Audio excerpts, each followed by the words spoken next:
Turbine, turbine. Back in the mid-30s when deep crowns were the big attraction.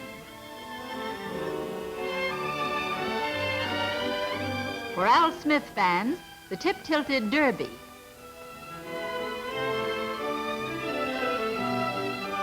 One, two, buckle my square sailor. Millinery on the half shell. Half hat, half hairdo. The draped turban, headliner of today and yesterday. It hasn't changed so much since the 30s, has it? Quite a feather in her cap, and on her muff, too.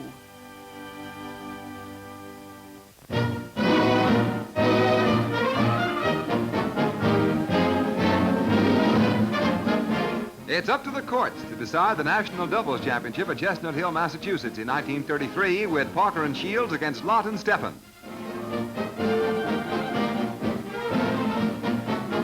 Frankie, wearing shorts, is in the foreground of this picture as a spirited volley gets underway.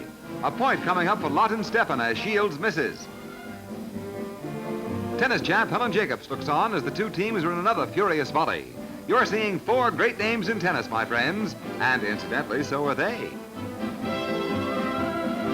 Final game, match point coming up. Shields' backhand is good, the return's better, and Lott and Stephan win.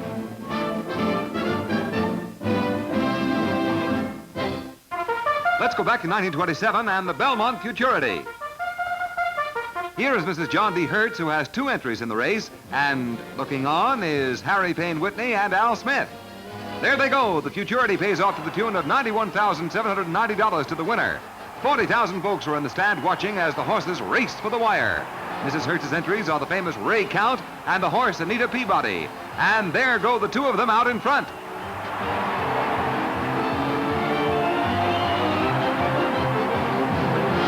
Whitney and Smith are rooting them in, and there's the finish.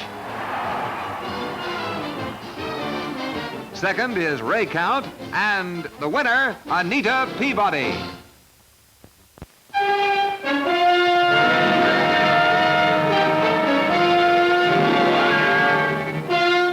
Finale in the fall of France. It's June 1940, and German tanks rolled across the flatlands of France toward the Channel and new victories. Shells from nearby German guns had heralded their advance, blasting and burning Allied equipment, and so sudden and fierce is the attack that wrecked Allied machinery of war slows down the Nazi advance. But the Huns roll on to Dunkirk. High overhead, hastily mustered French pilots fight a losing battle. German planes machine gun Allied troops who are trapped hopelessly between gunfire and the sea and wait for aid or death. It's all over for this British Spitfire as German power in the air knocks out another defender of Dunkirk. German cameras made these pictures of German conquest. Here the dock area, a mass of twisted steel. Germans drag anti-tank guns into position for a counterattack which doesn't come.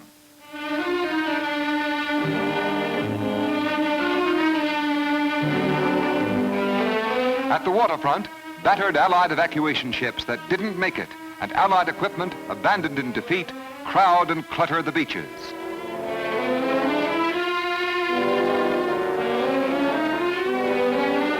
French defenders, for the most part, stayed so that parts of British regiments might escape and come back to fight another day. Concentration camps await these prisoners.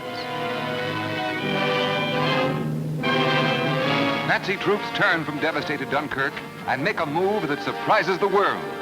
England, just across the Channel, seems in easy reach, but the swing is south toward Paris and the heart of France, and all resistance is smashed. First the Marne, where the Hun was halted in World War I, but now opposition is only sporadic and confined to house fighting.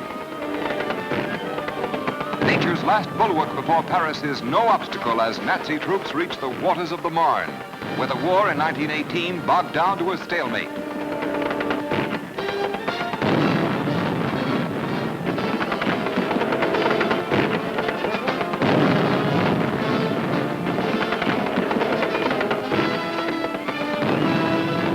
The steady drive of armored columns is swift and easy.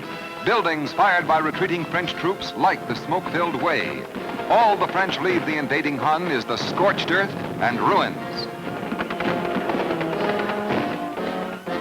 Victory behind, Paris ahead, as the Nazi hordes roll on toward the capital of France and the Eiffel Tower, symbol of the France of other years, other wars.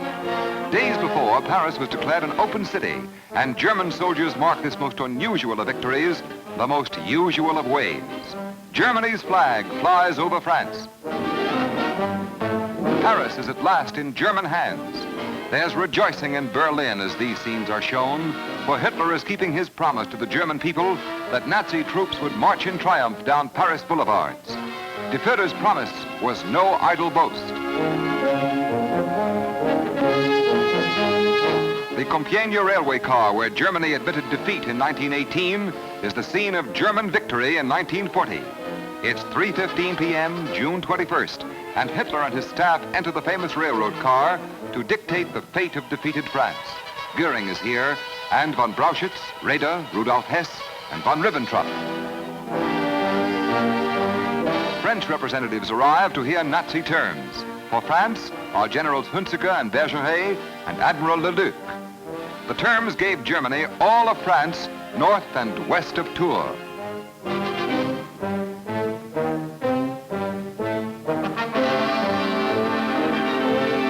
On June 21st, 1940, Herr Hitler danced to his own victory march, later to go down to death and defeat.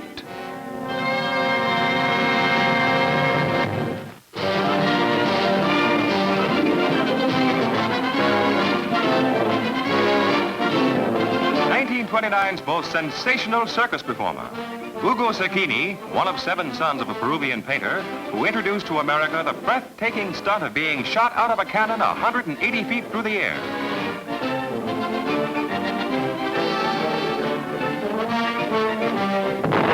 And here's the act that received such tremendous acclaim from press and public, the operation of which is a family secret.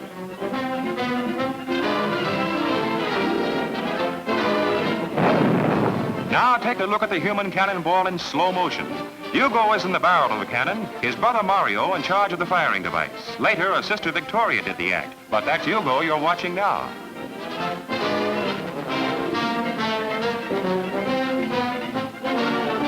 The man in the cannon, Hugo Zacchini.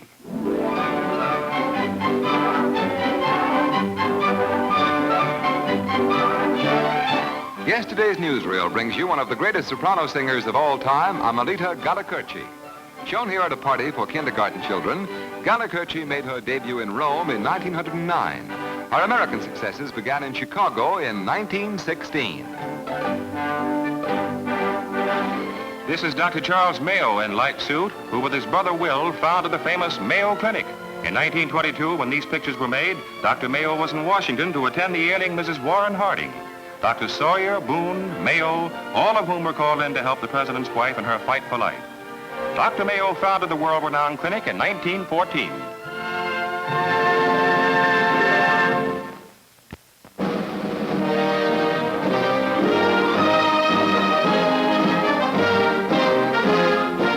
First ship ever to leave Chicago bound for Europe. It's June 26, 1919. And drawbridge on the Chicago River rises to make way for the Lake Granby, laden with wheat and bound for Liverpool. A series of locks which permitted the Lake Granby to pass through the Great Lakes and onto the Atlantic had just been opened. Chicago, located almost 1,000 miles inland, has become an international seaport.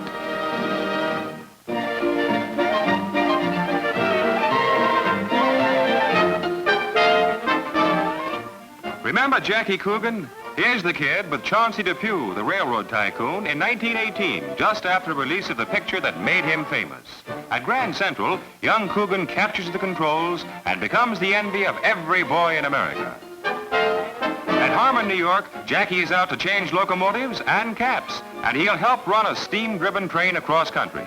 Take a good look at Jackie Coogan, Charlie Chaplin's protege, who had enough money to retire before he was old enough to go to school. So long, Jackie, from these kids, and also from the Department of Wonderful Memories of yesterday's newsreel.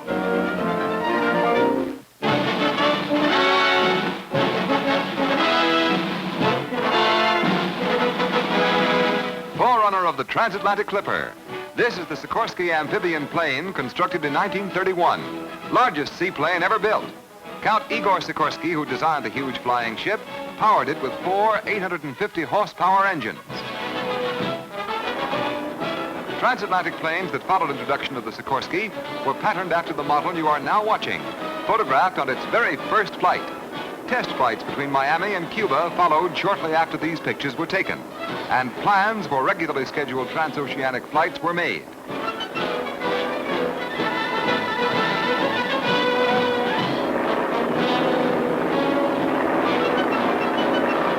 But now, let's take a look at the controversial airship built after World War II by Howard Hughes.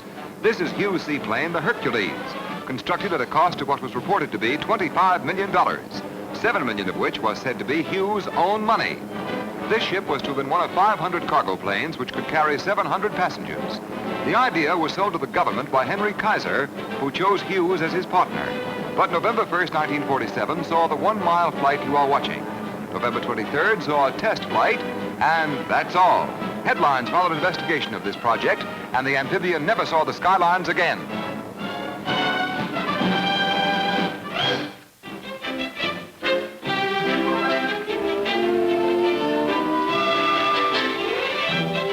Society's winter playground, Palm Beach, Florida, back in the 20s. Those were the days when beach fashions looked more suitable for a soiree than a swim.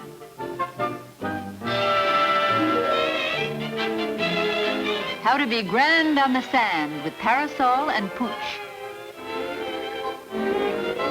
Society's pampered darlings preferred capes to coats of tan. Remember the dolman coat?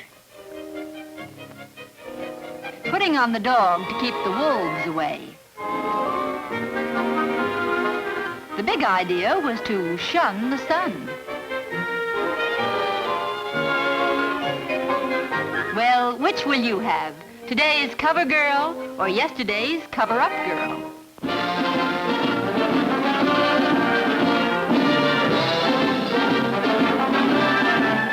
Here we go back to the Yale Bowl in 1926 to watch Coach Tad Jones' Eli Blues clash with Georgia. Yale's ball on its own 30 and an off-tackle smash is good for 7 yards. The Blue again, this time in a pass play that's grabbed by a Yale end who's brought down after grabbing off 30 yards. It's another pass, this one a short one over the line, and there's no stopping the Yale receiver who legs it into the end zone for a score. Georgia fights hard, but Yale controls that pigskin. A full spinner and an 8-yard gain. Pretty deception, 5 through the line. The Eli's en route for another tally. Blocking brought the crowd to its feet, and a final Yale score brought the Blue to victory over Georgia, 19-0. Let's jump over to London now. It's 1934, and an international dual track meet's underway. In the mile, England's Jack Lovelock is favored, but Bill Bonthron of Princeton's in the race, so anything can happen. Lovelock is in third place, but watch him as he starts to make his move. Bonthron's in front as England's great miler sets out to take over the lead. Watch it. Jack did it. He's up front. Bonthron second, but there's Bill's last bid for victory, and it falls short. The tape in sight, and Bonthron never stops driving. It's Jack Lovelock of Oxford and New Zealand who snaps it across his chest for victory in the mile. To the victor belong the spoils and the close-ups.